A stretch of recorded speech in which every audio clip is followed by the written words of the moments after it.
बिस्मिल्लाहिर्रहमानिर्रहीम। अस्सलाम वालेकुम स्टूडेंट्स। लाइसोसोम ऑर्गेनेली को हमने पढ़ा था और इसके फंक्शंस तक कर लिया था। फंक्शन से स्टार्ट करना है इसको। तो अगर इसको थोड़ा सा रिवाइज करते हैं, लाइसोसोम को हमने कहा था कि ये ऐसा ऑर्गेनेली है जो एनिमल सेल्स के अंदर मौजूद है और इसके अंदर मुख्तलिफ तरह के एंजाइम्स मौजूद हैं जो डाइजेशन का प्रोसेस सर अंजाम देते हैं उस खुराक के लिए, उस मटेरियल के लिए जो कि फेगोसाइटोसिस के जरिए सेल अपने अंदर इनटेक कर चुका होता है। तो लाइसोसोम की फॉर्मेशन में हम बात करते हैं कि लाइसोसोम का जो फॉर्मेशन है that is formed by the Golgi bodies. के गोल्जी बॉडीज से में मटेरियल किधर से आता है? रफ एंडोप्लाज्मिक रेटिकुलम से। रफ एंडोप्लाज्मिक रेटिकुलम से मटेरियल आता है ट्रांसपोर्ट वेसिकल के जरिए गोल्जी अपरेटस में। गोल्जी अपरेटस से मटेरियल बाहर निकलता है और आता है in the form of secretory vesicle. और अगर उन सेक्रीटरी वेसिकल्स के अंदर आप देखें कि एंजाइम्स मौजूद हैं और उन सेक्रेटरी वेसिकल के अंदर के ऊपर के गिर्द कोई मेम्ब्रेन आ जाती है तो उसको नाम देते हैं लाइसोसोम के। इसी तरीके से जो फूड इनटेक हुआ है, फूड के गिर्द इस सेल मेम्ब्रेन का हिस्सा आ जाएगा एक्सोसाइटो एंडोसाइटोसिस के जरिए और फूड वैक्यूल कहलाएगा। ये प्राइमरी लाइसोसोम जब इस फूड वैक्यूल के साथ मिलेगा तो एक कंपाउंड बना देगा, उसे आप कहते हैं सेकेंडरी लाइसोसोम। और सेकेंडरी लाइसोसोम फिर इसकी डाइजेशन करेगा। यहाँ तक हम बात कर चुके थे। अब इसके बाद एक और प्रोसेस आएगा जिसे हम नाम देंगे ऑटोफेजी या ऑटोफेगोसोम। ये तो वो हिस्से हैं जो सेल बाहर से इनगल्फ करता है। कुछ हिस्से ऐसे होते हैं कि सेल के अपने पोर्शन या अपना ही कोई ऑर्गेनेलिज डेड हो जाता है या अपने ही कुछ हिस्से ख़त्म हो जाते हैं। जैसे इंसानों में कोई, या हम जानवरों में या इंसानों में देखते हैं जब कोई इंसान मर जाता है, फोत होता है या कोई जानवर मर जाता है तो कोशिश यही होती है कि उसको ज़मीन में दबा दिया जाए या उसको तल्फ कर दिया जाए। वजह ये है कि अगर वो मरा हुआ इंसान, जानवर या कोई भी लिविंग ऑर्गेनिज्म अगर सरफेस पे मौजूद रहता है तो उसकी डिटॉक्सिफिकेशन के ज़रिए, टॉक्सिफिकेशन डिटॉक्सिफिकेशन इन प्रोसेस से मुख्तलिफ तरह के टॉक्सिन्स प्रोड्यूस होंगे। वो टॉक्सिन्स इन्वायरमेंट को पोल्यूट कर सकते हैं, मुख्तलिफ तरह के जो न्यूट्रिएंट साइकिल है उसको डिस्टर्ब कर सकते हैं। इसलिए उनको दबा दिया जाता है, तल्फ कर दिया जाता है। इसी तरीके से सेल के अंदर ऑर्गेनेलिज़ भी with the passage of time rupture हो जाते हैं, फिजियोलॉजिकली डैमेज हो जाता है उनमें। तो उन ऑर्गेनेलिज़ के लिए भी ज़रूरी है कि उन ऑर्गेनेलिज़ की ब्रेकडाउन कर दी जाए। तो सेल के ऑर्गेनेलिज़ यानी सेल के अपने हिस्से जब मर जाते हैं, डिग्रेड हो जाते हैं, ख़त्म हो जाते हैं, अपना फंक्शनली इम्प्रॉपर या ख़त्म हो जाते हैं, तो क्या होता है कि अगर उनको ख़त्म ना, उनको तल्फ ना किया जाए, उनको डिग्रेड ना किया जाए तो वो सेल के लिए टॉक्सिन्स का काम करते हैं। इसलिए वो जो सेल के अपने हिस्से, ख़ास करके माइटोकॉन्ड्रिया ज़्यादा सेल में डैमेज होता है। माइटोकॉन्ड्रिया या दूसरे सेल के हिस्से ऑर्गेनेलीज़ अगर डैमेज हो जाएँ तो तो ये जो प्राइमरी लाइसोसोम है, ये प्राइमरी लाइसोसोम सेल के हिस्सों के ऊपर, सेल के जो डेड मटीरियल है, डेड ऑर्गेनेली है, उनके ऊपर भी अटैक कर देता है। तो उस सूरत में उस प्रोसेस को कहते हैं ऑटोफेजी यानी self eating. Auto mean self, phagy का मतलब ईटिंग। तो ये प्रोसेस भी यहाँ पे लाइसोसोम करता है कि अपने जो वार्न आउट हिस्से हैं, जो ख़त्म हो गए हिस्से हैं, उनकी ब्रेकडाउन कर देता है। उनकी ब्रेकडाउन से ये होगा कि उन ऑर्गेनेलीज के अंदर जो प्रोटीन है, जो कार्बोहाइड्रेट है, वो दोबारा फिर सेल का हिस्सा बन जाएंगे, सेल को इस्तेमाल में आ जाएंगे। तो इस प्रोसेस को आप नाम देंगे ऑटोफेजी। और इस प्रोसेस में ऑटोफेगोसोम की एक टर्म भी आएगी, इसको हम यहाँ पे डिस्कस भी करेंगे अभी। तो ये इस डायग्राम में आप देखें कि ये सेल को, ये कब होता है प्रोसेस? या तो उस सूरत में होता है कि सेल स्टार्व्ड है। स्टार्व्ड का मतलब है सेल को भूख लगी है। यहाँ सेल को भूख लगे से मुराद है कि सेल के अंदर न्यूट्रिएंट्स की कमी है और सेल को बाहर से भी कोई चीज़ नहीं मिल रही खाने के लिए, इनटेक करने के लिए। तो सेल क्या करेगा? अपने ही हिस्सों को, अपने ही ऑर्गेनेलिज को, जो एक्सेस ऑर्गेनेलिज हैं जिनकी ज़रूरत अभी ज़्यादा नहीं है या जिन की क्वांटिटी ज़्यादा है, उनको डिग्रेड करना शुरू कर देगा। तो स्टारवेशन के दौरान सेल क्या करेगा कि ये मसलन माइटोकॉन्ड्रिया है सेल का, इसके गिर्द एक मेम्ब्रेन बना लेगा। जब सेल के माइटोकॉन्ड्रिया के गिर्द एक मेम्ब्रेन बन जाएगी तो उस स्ट्रक्चर को नाम देंगे ऑटोफेगोसोम। ऑटोफेगोसोम उसके साथ आके जुड़ेगा लाइसोसोम। तो लाइसोसोम अपने ही सेल के मटेरियल को इनगल्फ कर लेगा, उसको ब्रेक डाउन कर लेगा और उस प्रोसेस को हम कहते हैं ऑटोफेजी। और उस दौरान भी जो ऑटोफैगोसोम बनता है लाइसोसोम, और इस वैक्यूल के मिलने से जो सेल के अपने मटेरियल पे मुश्तमिल होता है वो भी एक सेकेंडरी लाइसोसोम ही होता है। इसको अब यहाँ पे रीड भी कर लो, ये फंक्शंस में आएगा सारी बात। तो पहला फंक्शन तो हम पढ़ चुके हैं, lysosome contain enzyme that can digest the phagocytized food particle, जो फूड पार्टिकल की फेगोसाइटोसिस कर देते हैं। उसके बाद ये यहाँ पे अभी जो सारी हमने बात की इधर लिखी हुई है, समटाइम्स अंडर एबनॉर्मल सर्कमस्टांसिस, जैसे स्टारवेशन है, और as a normal physiological process the parts of cell are engulfed by primary lysosome and digested to generate energy। कि सेल के अपने हिस्से ही स्टारवेशन के प्रोसेस में, या जब वो नॉर्मल फिजियोलॉजिकल प्रोसेस के दौरान भी वो सेल के अपने हिस्से ही इनगल्फ हो जाते हैं। कब? और जब स्टारवेशन का प्रोसेस है ये इनगल्फ हो जाते हैं प्राइमरी लाइसोसोम से, ताकि उधर से एनर्जी हासिल की जा सके। The lysosome which eat parts of their own, वो लाइसोसोम जो अपने ही हिस्सों को खाता है उस बॉडी को, या उसको कहते हैं ऑटोफैगोसोम। द डाइजेस्टिव वैक्यूल यानी autophagosome and autophago digestive vacuole and autophagosomes are known as secondary lysosome. यानी ऐसा लाइसोसोम जो अपने ही हिस्सों को खाएगा उसको बेसिकली हम कहते हैं, अपने ही हिस्सों को ईट करता है, खाता है, उस लाइसोसोम का नाम है ऑटोफैगोसोम। तो autophagosome is the lysosome that eat part of their own cell. और जब ऑटोफैगोसोम डाइजेस्टिव वैक्यूल के साथ, यानी उस वैक्यूल के साथ उस अपने ही हिस्से के साथ मिलेगा, तो बनेगा सेकेंडरी लाइसोसोम। यहाँ पे आप इस डायग्राम को कह लें कि देख सकते हैं, ये कि ये जो लाइसोसोम, वो लाइसोसोम जिसने अपने हिस्से के ऊपर फीड करना है, इसका नाम है ऑटोफैगोसोम।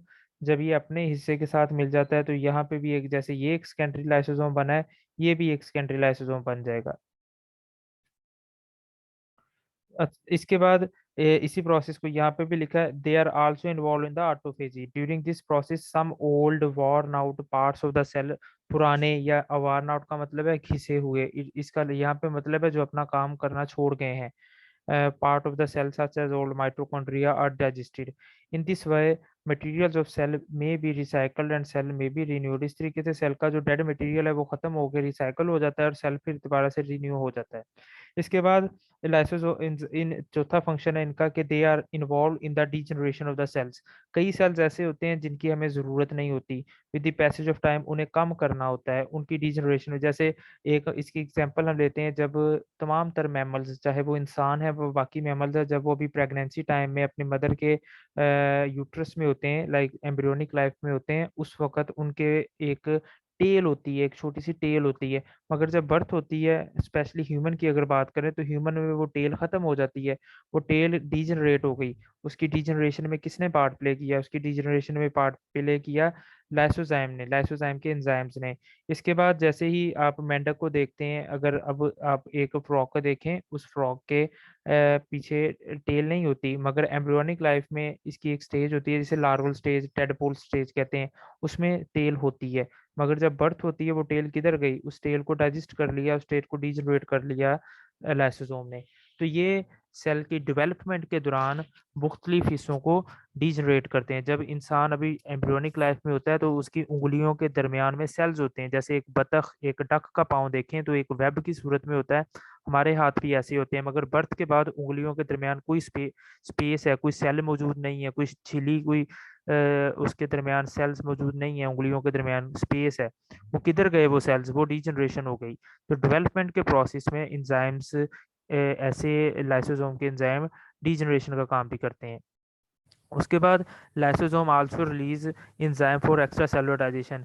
सेल के, एक तो ये डाइजेशन सेल के अंदर हो रही है, ये वाली के मटेरियल सेल ने इनगल्फ किया। एक सेल के बाहर डाइजेशन होती है जिसमें इंजाइम्स इन्वॉल्व होते हैं, जैसे स्टोमिक के अंदर जो डाइजेशन होती है वो एक्स्ट्रा सेलुलर डाइजेशन है, उसमें जो इंजाइम्स रिलीज हुए हैं, मसलन पेप्सन है, पेप्सिनोजिन प्रोड्यूस करना है, जो पेप्सिनोजिन पेप्सन वगैरह प्रोड्यूस होता है इंजाइम, या इसके अलावा ट्रिप्सन है, मुख्तलिफ तरह के और इंजाइम्स हैं, वो एंजाइम्स कौन प्रोड्यूस करता है, बेसिकली वो लाइसोसोम से ही बनते हैं। तो ये चार तरह के यहाँ पे फंक्शन है, एक तो डाइजेशन है, दूसरा ऑटोफेगोसोम है, फिर उसमें ऑटोफेजी आ जाता है, और इसमें डेवलपमेंट में रोल है, और एक्स्ट्रा सेलुलर डाइजेशन। तो it involve in the intracellular digestion and extracellular digestion. Cell के अंदर डाइजेशन में के प्रोसेस में भी है, सेल के बाहर किसी कैविटी के अंदर प्रोसेस डाइजेशन का होता है, उसमें भी यही इन्वॉल्व है। इसके बाद नेक्स्ट इसका पोर्शन है that is the storage diseases. और स्टोरेज डिजीजेस अलग से लॉन्ग क्वेश्चन बोर्ड में एक दफ़ा आया है। बड़ा सादा सा कंसेप्ट है, शॉर्ट क्वेश्चन में बेसिक आता है, मगर लॉन्ग क्वेश्चन में भी एक बार आ चुका है। स्टोरेज डिजीज़, इसके लफ्ज़ पे गौर करें तो इसका लफ्ज़ हमें बताता है कि ऐसी डिजीज़ है जो किसी चीज़ के स्टोर होने की वजह से होती है। मसलन जब एक चीज़ में एक आपके पास कोई कैपेसिटी है, बर्तन में एक ग्लास है, उसके अंदर आप पानी डालते हैं, जब उसकी पानी की एक लिमिट है उस ग्लास के अंदर पानी को होल्ड करने की, उससे ज़्यादा जब आप उसमें पानी डालेंगे तो क्या होगा, पानी उस ग्लास से बाहर निकल आएगा, और वो एक एबनॉर्मल सिचुएशन हो जाएगी। उसकी वजह से कोई प्रॉब्लम, प्रॉब्लम क्या होंगे कि पानी बाहर गिर रहा है, तो एक एबनॉर्मेलिटी की तरफ काम चले जाता है। इसी तरीके से सेल के अंदर मुख्तलिफ जो कार्बोहाइड्रेट्स हैं, प्रोटीन है, वो एक्यूमुलेट होते हैं, इकट्ठे होते हैं। अगर जब ज़रूरत से ज़्यादा इकट्ठे हो जाएंगे तो उस वजह से कोई ना कोई डिज़ीज़ हो जाएगी। उस डिज़ीज़ का नाम है स्टोरेज डिज़ीज़, यानी मटेरियल के स्टोरेज होने की वजह से जो डिज़ीज़ होती है, उन डिजीज़ को कहते हैं storage disease. Several congenital disease, और ये ज़्यादातर होती हैं कंजेनिटल। कंजेनिटल का मतलब है जो पैदाइशी तौर पे होती हैं बच्चों में। Several congenital disease have been found to be due to accumulation within the cell of substance such as glycogen or various glycolipids. These are called as the storage diseases। कि ग्लाइकोजन, ग्लाइकोलिपिड्स, फास्फोलिपिड्स या मुख्तलिफ तरह के ये ख़ास करके lipids वगैरह या पॉलीसेकेराइड की एक्यूमुलेशन, इकट्ठे होने की वजह से जो डिज़ीज़ होती है एबनॉर्मली। तो इसकी वजह क्या है, इसकी काजेज़ ये है, produced by the mutation that affect one of the lysosomal enzyme in the catabolism of the substance, certain substance. अब होता क्या है कि नॉर्मली मसलन ग्लाइकोजन बना है, ग्लाइकोजन सॉरी जी, होता ऐसे है कि ग्लाइकोजन बना है, ग्लाइकोजन बनने के बाद इसकी ब्रेक डाउन हो जानी है फौरी तौर पे। ब्रेक डाउन हो जानी है, ग्लाइकोजन एक मैक्रोमोलिक्यूल्स है, ये फौरी तौर पे ब्रेक डाउन हो जाएगा छोटे छोटे माइक्रोमोलिक्यूल्स में। और इसकी ब्रेक डाउन में यहाँ पे क्या एंजाइम इन्वॉल्व होंगे, एंजाइम्स जो इसकी ब्रेक डाउन कर रहे हैं। और वो एंजाइम कौन बना रहा है, वो एंजाइम किस फॉर्म में, लाइसोसोमल एंजाइम है।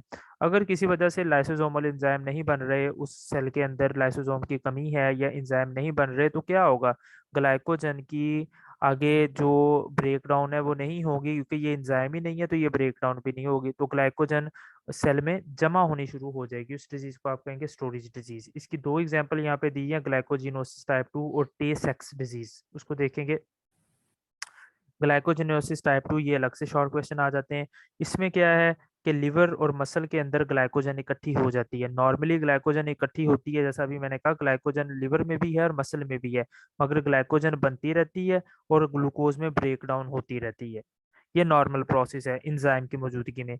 अगर वो इंजाइम मौजूद नहीं है तो फिर ग्लाइकोजन ग्लूकोज में कन्वर्ट नहीं होगी, बल्कि वो लिवर और मसल में स्टोर होना शुरू हो जाएगी। और लिवर और मसल में जब ज़रूरत से ज़्यादा ग्लाइकोजन स्टोर हो जाएगी, उस वजह से डिजीज़ बन जाएगी। उस डिजीज़ का नाम है ग्लाइकोजिनोसिस type 2। In this, the liver and muscle appear filled with glycogen within the membrane-bounded organelles.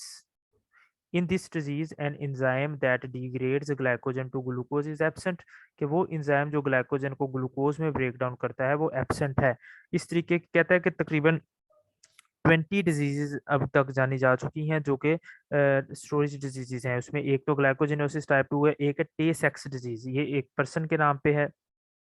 Essex disease में क्या होता है कि लिपिड लिपिड की मेटाबॉलिज्म नहीं होती, लिपिड की कैटाबॉलिज्म नहीं होती, लिपिड की ब्रेक डाउन नहीं होती, लिपिड एक्यूमुलेट हो जाता है सेल्स के अंदर। खास तौर पे ब्रेन सेल्स में अगर लिपिड एक्यूमुलेट हो जाए तो उससे मेंटल रिटार्डेशन हो जाती है बंदे के। मेंटल रिटार्डेशन का दिमागी तौर पे उसमें कमी आनी शुरू हो जाएगी, दिमागी उसमें सेल्स डिजनरेट होंगे और आखिरकार डेथ हो जाएगी। Tay-Sachs disease is because of the absence of an enzyme that is involved in the catabolism of lipid। तो उससे क्या होगा, लिपिड में ब्रेन सेल्स के अंदर लिपिड एक्यूमुलेट होनी शुरू हो जाएगी and it lead to mental retardation and even death.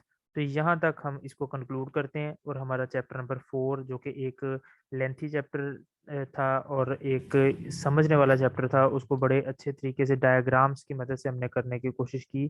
तो इसमें कोई भी कन्फ्यूजन है तो उसको मज़ीद हम सॉल्व कर लेंगे इंशाल्लाह। अब नेक्स्ट हम चैप्टर नंबर 5 को स्टार्ट करेंगे।